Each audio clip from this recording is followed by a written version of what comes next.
Because I see these headlines that I'm not going to name the newspaper today, and it was saying that you have to have a 40% deposit if you're going to be a first-time buyer, painting the picture that first-time buyers who were about to try and get on the property ladder, now that's a distant dream. I mean, I'd be thoroughly depressed if I was a first-time buyer reading the headlines. I mean, what is the reality from inside the industry? Yeah, so the reality is it may be not quite as bad as that newspaper was suggesting. I don't think you do have to have a 40% deposit to be a first-time buyer in the UK today.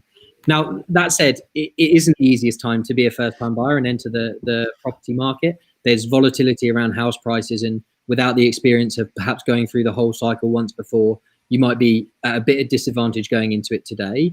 There's the stamp duty, which seems to benefit other people, other buyer types more than it does first-time buyers, because otherwise first-time buyers get the stamp duty relief up to £300,000 anyway.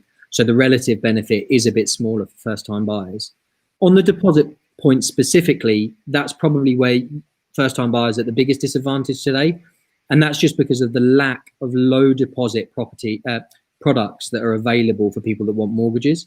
So what we've seen is, whereas historically it was the norm for all of the lenders in the UK market to offer first-time buyer products up to 95% loan to value, so just 5% deposit for those customers, we've pretty much seen those 95% products disappear overnight from the lockdown.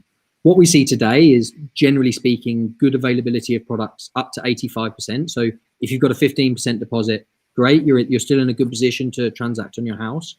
And there are some products starting to re-enter the market with 10 and 5% deposits.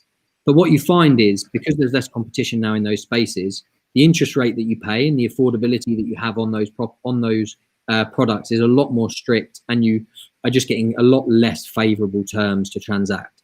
So it is more difficult, without a doubt. There's less products that are more expensive, and generally you need a higher deposit to transact on your house. But what about gifted deposits? Because again, people have read in the press about some lenders not liking gifted deposits, deposits from like family, parents or something like that. Is that true? Is that the case? Or generally speaking, no, it's not true that lenders don't like them. So generally speaking, they're fine. They would ask you to often sign a gifted deposit letter just to state that it's a gift, and there's no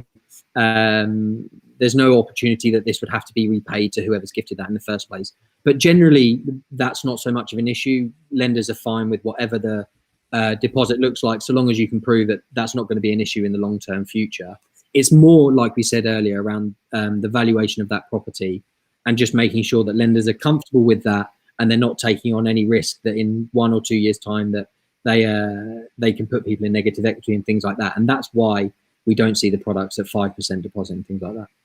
The other thing to add is that obviously Boris has been talking about generation buy, and I don't think any of us are really clear just as yet about how that's going to look. But clearly there is an agenda to help first-time buyers as we come through the other side of this. So perhaps the stamp duty changes, you're right, Ben, they definitely advantage other house buyers more than first-time buyers, but maybe the plan is on the other side of this that first-time buyers will get a boost as well. So it's just worth looking out for any more news on that.